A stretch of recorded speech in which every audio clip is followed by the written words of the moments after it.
Hey guys, welcome back to another video, and this is episode 6 for Backend with Golang from scratch. And in this video we are going to start with a very crucial thing, which is creating RESTful APIs and handling JSON request and response.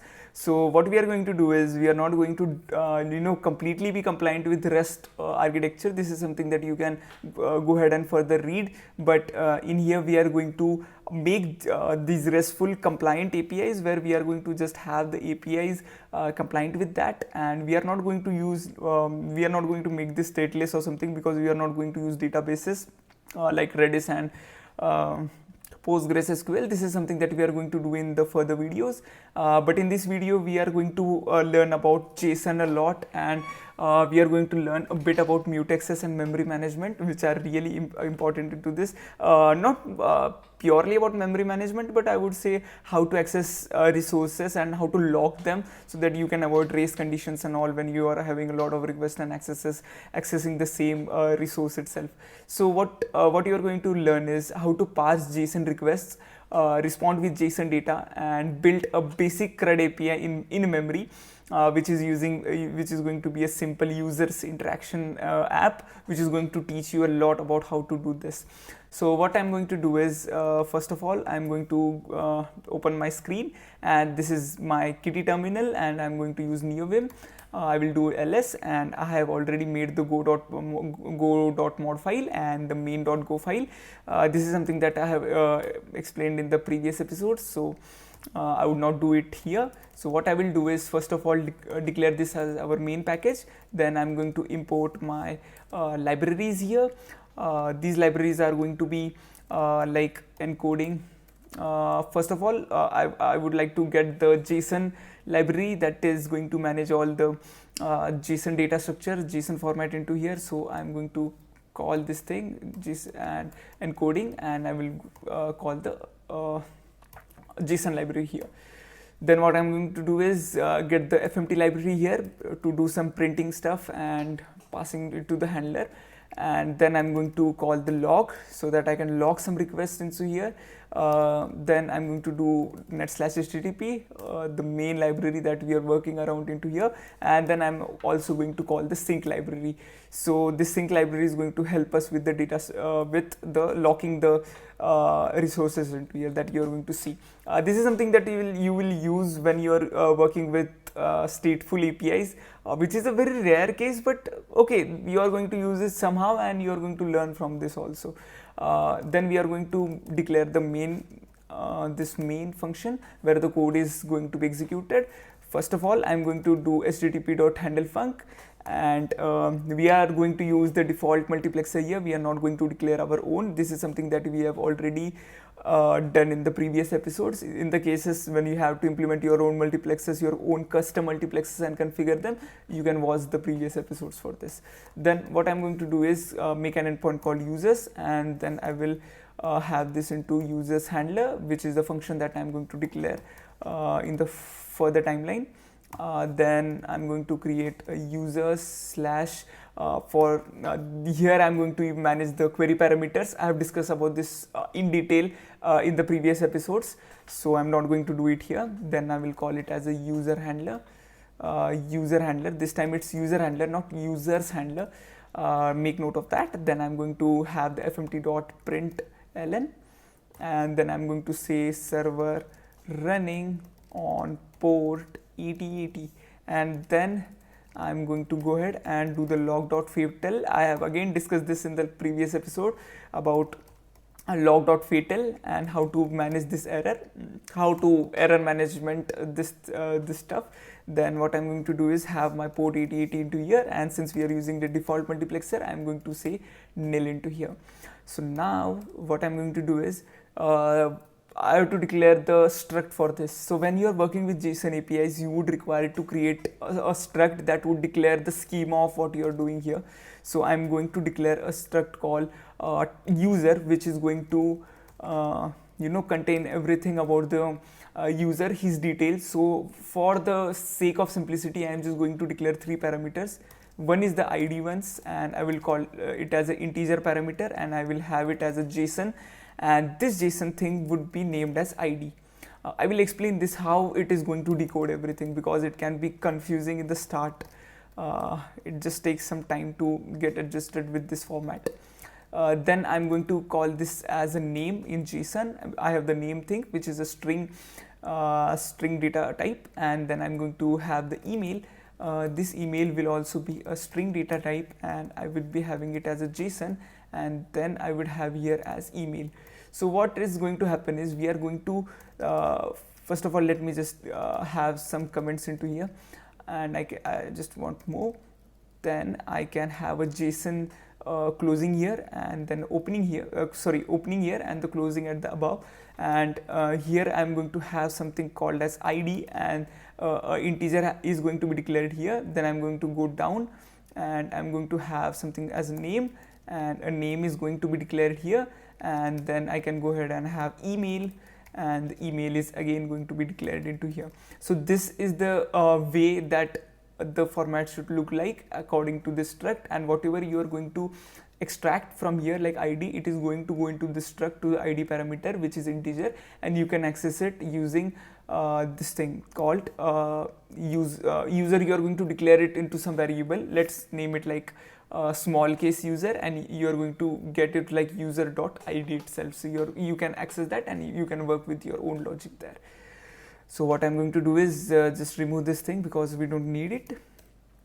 Then I will declare some global variables for this purpose, because since we are making this as a stateful API, so I would have something called user, and I will make this into a map, and this map would have an integer which is going to be the this thing. I would like to call it like an ID or something for the user, like a resource ID for him, like 1 is this user, 2 is that user, 4th is that user. And since we are going to point it to the user, we are going to declare it here. So this is going to be like a map, like one like a dictionary or something, and it will map everything, like 1 is for this user, 2 is for this user, 3 is for this user, 4 is for that user, and we are going to continue like this. Then I will have a ID sequence to keep track of which ID we are having right in the database itself. And then in this internal stateful, I would like to call this as a database or something. It's like an in-memory database in the current program itself. And we will have this mutex here, and I'm going to talk about this in the coming time. I don't want to overcomplicate this, but I would say that I want the address of sync dot mutex, and I'm going to declare this. Okay, now the whole thing is being declared. Now the whole global variables part has been declared, and the struct has been declared. Now we can get started with writing the handlers here. So now what I'm going to do is declare a function called users handler, and users handler would be a function which would take http.response writer, and we have declared we have discussed about this in detail in the previous episode, so you can go ahead and watch that. Then I will have this braces into here, and then I will start working with this. First of all, let's have an header here. What I will do is first of all have this request header first of all set to content type JSON, because we are going to return the JSON this thing. We are going to provide the user with JSON request. So I will say content type is JSON, is in the terms of HTTP and the declared protocols, it's called as application application/JSON format, and the content type has been declared. So it is going to add this content type application/JSON into this request, and then we can continue with our thing. So now we are going to declare a switch statement into here. This switch statement would be like r.method. So in the previous things, what we were doing is we were making an if statement which was doing all the finding if the request is get request or post request or delete request or an update request. But in this case, we are going to use the switch parameter. The switch control flow that we are going to use here. So first of all, I will call a switch statement, and this r.method has what we need to know here, which can be a get request or post request into here. So I would say if the case is like it is get, then write the logic for what you are going to do in the case of get. So in the case of get, we are going to return all the users to the client itself who is calling us. So what I will say that first of all, mutex.lock. Now what mutex.lock means, whatever the code is going to be executed under this, till the mutex.unlock is called, you have to lock that resource and then try to access all the memory there, all the contents in the memory there, return it, and then when the mutex.unlock is called, then unlock the memory for other processes to access. So for example, if thousands of processes are trying to access the single resource, it is going to give it will not be able to access the resources, and it will be starving. All the 1000 requests would be starving because of this thing. We don't want that starvation into here. So what we are going to do is log the data into that part, log this data structure, and to just remember that I have to close this, to tell this function that whenever you exit out of this, you need to unlock the mutex. I'm going to say mutex.unlock here. So this, what default does is, as soon as this function is as soon as this function exits, it executes this code which is in front of this. So it is going to do the mutex.unlock. So what we are going to do is, I will say users list is equal to make, I'm going to make this and it's going to be a user, an array of users, I would say, and it would be of 0 first of all. It will start with 0, and then we are going to have users into here. So I'm going to have the this thing, the global variables into here, and I'm going to have this into this the slice that we have declared into here. Then what I'm going to do is, I will say for each user of this thing, this is a function iterator. So what I'm going to do is keep this indexing as blank, and I would have a user, and I would say for the range of users, that all the users into this. In C++, you just go ahead and write for this into this, and in Python you just write it like for this in this thing, do this and all the stuff. In Go, this is like a way of iterating over this list, and you are going to do users list, and we are going to append append this user list. We want to append the user list with the user, and we have all the users here, and then we are going to do JSON dot and new encoder. We are going to encode this thing, and we are going to encode this into the response writer, and we are going to encode this thing into users list. So the whole users list is going to be encoded into this W, which is our HTTP response writer, and it is going to be a return to the user himself. This will be the logic. So if we get and get request, first of all, lock this thing, users global variable, lock this thing so that nobody else can attach to it, or in case it has been already attached, some other process is reading, just wait, don't start right now, just wait, have some patience, and then try to access this, continue with this and return it. This is the logic.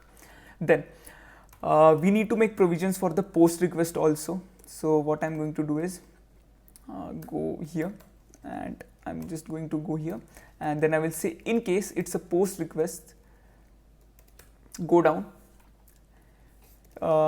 Post request means that you are going to create a user. So this is a way you are going to create your new user. So I'm going to declare this. I will declare this struct into here, and I would say if error is equal to JSON.new decoder, I will call this, and decoder, and I would have the request.body. So user is now sending us the JSON request, and we are going to pass that body into here, and then I will say decode. And what you have to decode this into? You have to decode this into the user part, which is a struct which is in this format. So we need it to be like a template or something for the JSON request that is coming to us. So what we are going to do is say if error is not equal to nil. We have learned about this in the previous episodes. Then what I'm going to say is if there is an error, just have an HTTP error, pass it into the response writer and say it's an invalid JSON. So in case the user passes a JSON request which is not valid for us, like he doesn't have one of these parameters, or if he has a spelling mistake or something, or if it is corrupted, we will say it's an invalid JSON and you can't proceed further. I would say HTTP status bad request. This is the de facto code for this to return invalid JSON. So it's a bad request, we are going to return it. And then I would say just get out of this function. It's already an error, we don't want to proceed with this. Now what I'm going to do is, okay, now it's perfect, we have decoded everything and there is no error, we have a data structure full of the information. Now first of all, get the mutex locked, lock this lock this part from any other person to access, any other process to access it, just lock it down first. Then I will say users.id. I told you about this in the past time, and then I would say is equal to id sequence. Currently it is 1, so 1 is going to pass, and since we have a new user declared, I would say increment this id sequence. I would say plus increment that, because now we have more users coming along, so 1 2 3 4 it is going to be appended. Then I would say users and users id, this users.id, into this slice I want it. This is the global variable that we are accessing now, and I would say this users id, let me just correct this, we need user id into here because we are setting this part. First of all, we have the name, we have the email here, so I'm going to have this as id sequence, and this id user.id needs to be put here, this part, and then it is going to be like, if it is 1 or 2, then it is going to, if it is 2, then it's going to be our second user. Then we are going to assign the user data structure into here, so which is the data that has been came from here, from the JSON part, and we are going to assign it here. Then we can just go ahead and say I would say mutex unlock, because now we want to unlock the resources for other processes to access. Our work is over, we have written and read everything that we wanted to read and write. So now we are going to say w.write header. Now we are going to put an header into here, and I would say http.status created. This will return a header with the word the status created. This is again de facto standard in networking. If you have studied about this, well and good. If you are not, you should go ahead and study about it. Really important in backend engineering. Then I would say json.new new encoder, just have this write this response, like write this encoded thing from the user to this part to the http.response writer, and then you can send it to the user. Then we are done with this. Now we are completely done with the post part. Now we can also create the user into our application, and now I would say if default, if nothing has been provided, default, if nothing has been provided, no, like it was not even a get request, post request, nothing, it's an issue from the user side, and we have to throw an error into here. So I would say http.error, and I would say pass this to the response writer. What you have to pass, I would say method not allowed. The delete, update, and all those kind of requests are going to have this status method not allowed. Done. Now we are completely done with the users handler. The users handler is now going to work. Now what I will do is go ahead and create user handler. This is the second one, and this is going to contain our delete request and our put request. And again we are going to have get request also in the case that user just want to read about the ID which is provided to him, provided to us, I would say. Then I would say http.response writer. We have done this a lot of times now. I don't have to explain this again. I would say http request, and now we have our code into here. So I would say w.header, and again I have to create this thing. I have to set the header. This is a very good practice. Again, if you don't do it, nobody minds, but this is a very good practice to do, because if you are writing something like a production level back application or backend, or you're even creating your SaaS application or something and you're selling your APIs, you need to have these things for the user to have a better experience with error handling and all. This is really important. So again, I will declare an ID which will be an integer, and I will have error first of all, and I would say is equal to fmt dot scan. First of all, scan this thing scanf, the string scanf. So where is that scanf? Here. So scanf scans the argument string. It will be returning an integer and it will be returning an error into here. So I first of all want this. I just care about the error here. I don't care about the integer part. I'm just going to have this thing here, and I would say r.url.path, and then I would have this thing, and I would say users, and I would say %id. Again, I have discussed this in great detail in a whole episode dedicated to query parameters. You can go ahead and watch this. I highly recommend it if you don't know about this thing. And then I'm going to get this part and put it into this ID which has been declared here. So I am extracting that part here, and I would say again error is not equal to nil. Then I have to do some error handling. I would say http.error, and I would say I would pass it to the W, which is our response writer. I would say invalid. I would say invalid user ID, and I would pass a status code, http status bad request. It's a bad request, so I'm going to send it to you, and I would say return. In that case, exit this function. We don't need it anymore. Then, as always, mutex.lock, lock our resources, lock everything, lock what we are going to access here, and don't forget to unlock it. Let me just check if we have unlocked here. Yeah, we have unlocked here. So what I'm going to do is mutex.unlock, and now we are going to unlock it. So first of all, I will say user and exists, so exists, and this is something that is going to be in our users here ID. So what this will return is, first of all, it will have this users part, and we will put the ID into here. So this is the global variable, and if the global variable exists, then we are going to put this into here. Like we will have the user and even and check that if it exists or not. So if it doesn't exist, then there is no reason to even continue.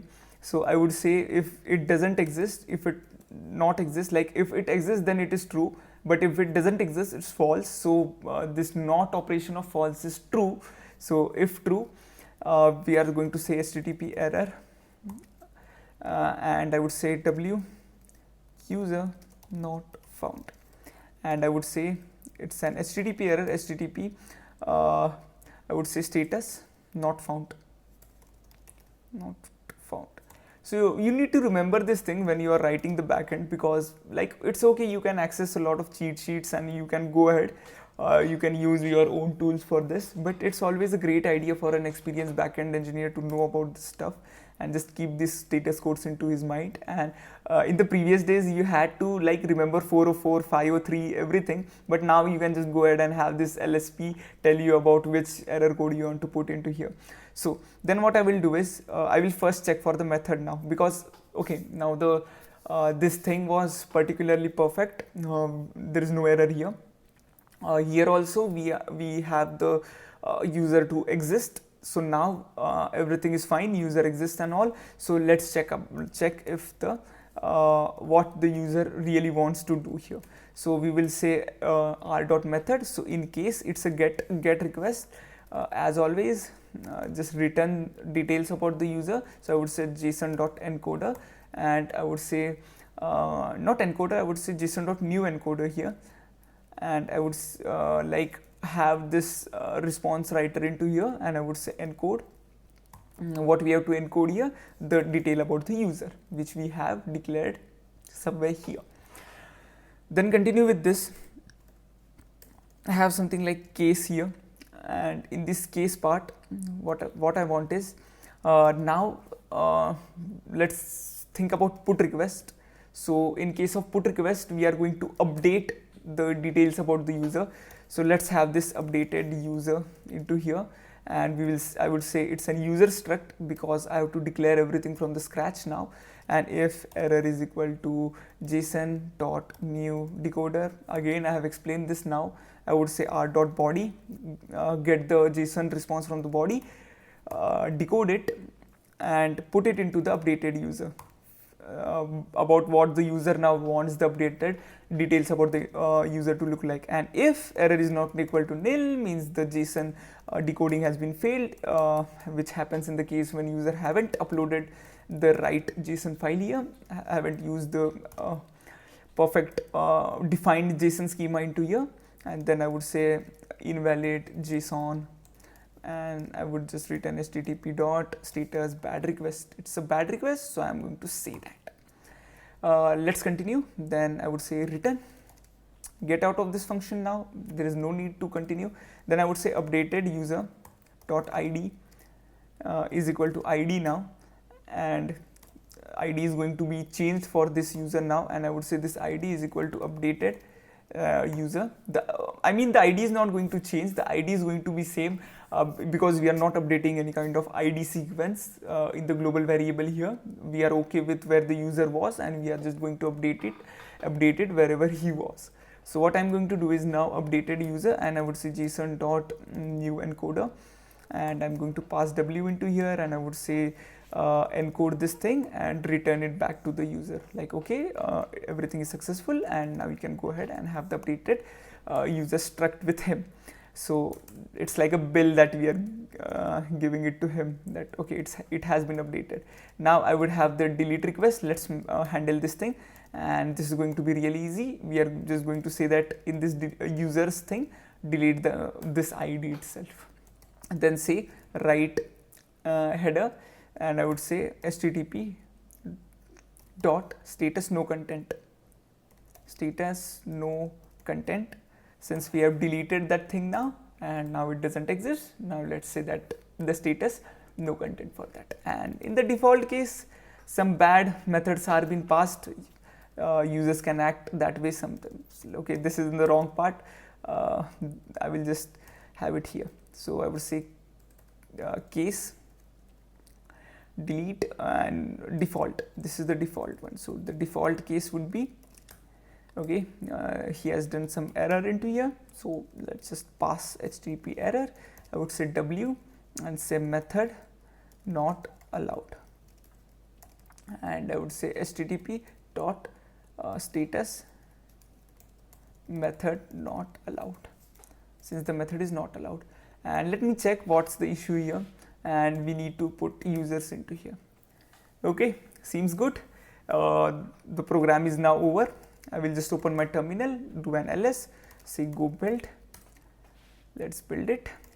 The program has been built. I would say execute it now. Okay, successfully running here. I will just open a new terminal here, and as you can see, we have this running at 8080, and now we are going to test everything here. So hopefully you have understood till now whatever we have done about handling the JSON thing. And now I'm going to explain you how this everything in the JSON request is going to work. So what I will do is say curl -x. Let's put an post request. So let's first create some users before even trying to do the get request and something. Then I would say I want a header into here, and again what you can do is like now we are just going to have application /JSON into here to just tell the backend that we are into the JSON format. But in the case that you want an API authentication here, you can implement middlewares to do an API key authentication here, which I have explained in the previous episodes. You can definitely check them out in case you want to make your API to be protected with an API key and only allow authenticated users to access it. So I would say application/JSON, then pass some data into here. So this data is going to be JSON data. I would first say name. Let's name this. Okay, just remove this tildes here. We don't need that. And I would put this. Then I would say name. Then I would say name is Aditya. Let's put my name here. The email is Aditya. I will just put 24680@gmail.com. Then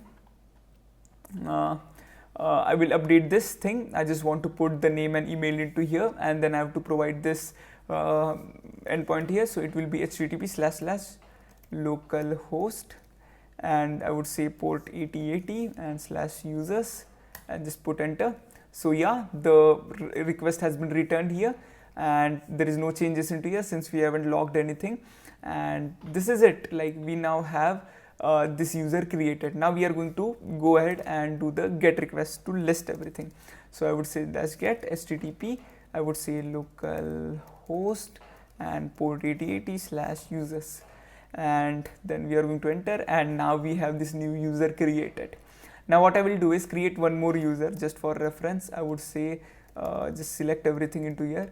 I want to delete this. I would say the username is now the email is not Aditya now. I would say maverick@gmail.com. Let's have this in the right spelling.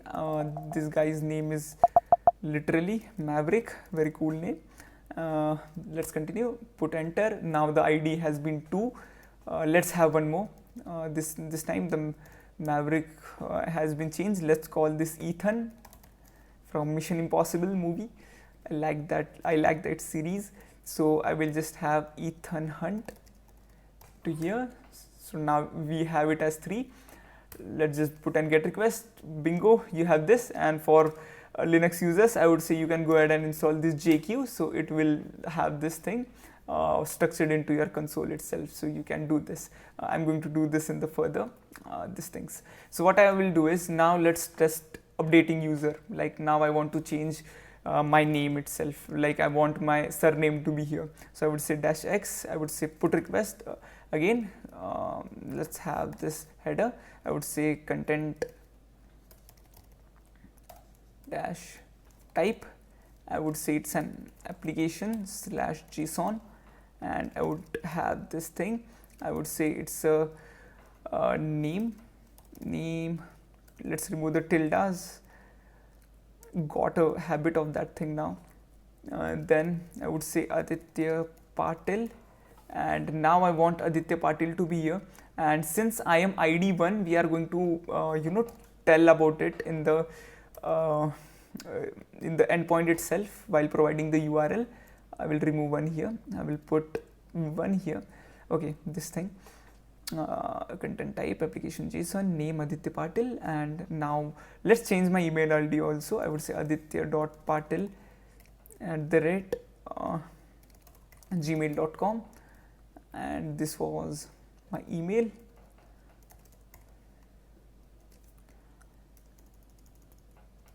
I will have this here, and I would say to the HTTP localhost port 8080 /user, and which user I am the first user, as you can see here. So what I will do is press enter. 404 page not found. Okay, let's check this out. There has to be an error in our own thing. We have our name here. We have updated this thing, and then we have also updated this thing. Okay, now I need to have it as users part into here. I don't want it as user. Now it's okay. Now it's perfect. We have updated this thing. Now I'm Aditya Patil, and my email is aditya.patil, and I will just do this get request, and you can see it has been updated here. So it was the old one. Now this is been updated one. And the final thing, let's go ahead and do a delete request for my own stuff. Just remove the Maverick part. Okay, let's just remove Maverick in the between, and I would say this is a delete request, and just press enter. You can see here there is no response from here, but now if I go ahead and go get request, user has been deleted. So this is how you are going to implement JSON response handling. So what we did in this episode is created a CRUD API which does the user management, and we are not using any kind of database here. Episodes on this is coming in the further episodes, and it is going to be very awesome, like building this thing into a PostgreSQL or a NoSQL database and adding caching with Redis or something. So it's a complete production level backend which is ready to manage all the users that you have into your application. So we used everything about this, like we used this JSON library into here. We learned about safe memory access with mutex, and we made this application here. So yeah, this was a very packed information, and this was the longest amount of code that I've written in this series itself. So yeah, this was a bit hard to grasp, but I hope so that's okay. It had a lot of moving parts, but at the end it was worth it, because we have a whole production level, like it is like production level. Okay, it's just the part that you are not using databases here, but it is not going to be that hard to add databases. So once you have these databases, if you go ahead and implement a middleware itself for API authentication, you are done. Perfect. You now have a backend which can manage users. So this was like a worth it episode, whatever it was. So yeah, so episode 7 is coming soon. It will be under production tomorrow itself, and bye bye.